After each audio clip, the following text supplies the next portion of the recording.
Shalom, shalom. Nakusalimia katika jina la Bwana. Rafiki yako Pastor Imani, na niko na ujumbe kwa ajili yako ya kwamba usinyamaze, usitulie, usipumzike pale unapoona mambo hayaendi kwenye maisha yako, pale unapoona mambo ni magumu kwenye maisha yako.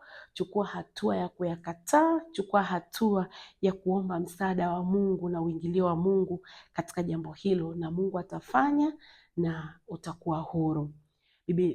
Matendo sura ya 12 ule mstari wa 1 na kuendelea, Biblia inasema panapo majira kama yale, Herode akawatenda mabaya watu wa kanisa, ambao kwa sasa tunaweza tukasema ni mimi na wewe. Akawatenda mabaya watu wa kanisa, akamkamata Yakobo ambaye ni mtume wa Yesu, akamuua. Na alipoona jambo lile linawafurahisha Wayahudi ambao walikuwa ni adui wa kanisa, akamkamata na Petro. Kwa nyingine adui huwa wanafurahia mambo mabaya yanapotupata na kuendelea kuomba au kufanya namna ya sisi kuendelea kuumia.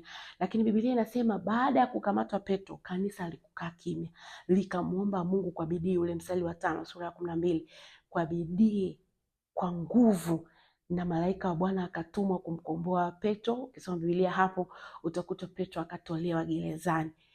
Usitulie pale ambapo unaona mambo yako mabaya. Wakati wa taabu sio wakati wa kutulia, ni wakati wa kumtaka Mungu kwa bidii.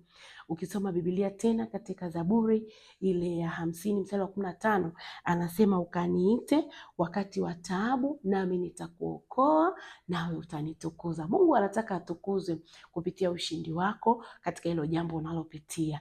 Mungu akusaidie unapochukua hatua ya kutafuta uso wake aonekane na akutendee siku hii ya leo, katika jina la Yesu. Amen.